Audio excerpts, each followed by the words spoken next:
Censor board അംഗം GM Mahesh Mathrubhumi ന്യൂസിനോട് പ്രതികരിച്ചിരിക്കുന്നു. Cinema താൻ കണ്ടതാണെന്ന് GM മഹേഷ് പറയുന്നുണ്ട്. വിവാദങ്ങളിലേക്ക് പോകേണ്ടെന്നാണ് തന്റെ തീരുമാനം. സിനിമയുമായി ബന്ധപ്പെട്ട നിലപാട് കോൺഫിഡൻഷ്യൽ. വിവാദങ്ങളുടെ പശ്ചാത്തലത്തിൽ ഇപ്പോൾ കൂടുതലായി പ്രതികരിക്കാൻ ഇല്ല എന്നാണ് അദ്ദേഹം പറയുന്നത്. അദ്ദേഹത്തിന്റെ വാക്കുകൾ നമുക്ക് കേൾക്കാം. അത് സംഘടനയുടെ തീരുമാനമാണ്. സ്വാഭാവികത്തിൽ അനാവശ്യ കോൺട്രവേഴ്സിയിലേക്ക് പോയിക്കൊണ്ടിരിക്കുന്നു. അതുകൊണ്ട് ഈ വിഷയം കൂടുതൽ ചർച്ചയ്ക്ക് പോകണ്ട എന്നുള്ള നിലയ്ക്കാണ്. അതൊരു കോൺഫിഡൻഷ്യലായി തന്നെ നിലനിൽക്കട്ടെ എന്ന നിലയ്ക്കാണ്. ഈ സിനിമ വീണ്ടും സെൻസർ ചെയ്യുന്നതിനായിട്ട് അപേക്ഷ ലഭിച്ചിട്ടുണ്ട്. അല്ല, അത് കോൺഫിഡൻഷ്യലായ കാര്യമാണ്. അതുകൊണ്ട് നിങ്ങൾക്ക് റീജിയണൽ ഓഫീസിൽ തന്നെ അത് ബന്ധപ്പെടാം.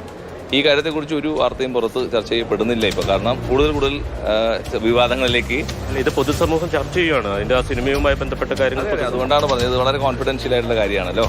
അപ്പോൾ അതുകൊണ്ട് ഈ കാര്യത്തിൽ നമ്മളൊരു പ്രതികരണം നടത്തണ്ട എന്ന നിലയ്ക്കാണ് തീരുമാനിച്ചിട്ടുള്ളത്. എന്തായാലും വരാൻ ദിവസങ്ങൾ നമുക്ക് കാണാമല്ലോ. പ്രശ്നങ്ങൾ തോന്നിയില്ല. ഇപ്പോൾ ഈ വിഷയം ചർച്ച ചെയ്യപ്പെട്ടുകൊണ്ടിരിക്കുന്നത് കൊണ്ട് തന്നെ ഈ വിഷയത്തിൽ കൂടുതൽ കമന്റ് പറയാതിരിക്കുന്നതാണ് ഉചിതം. ഓക്കെ.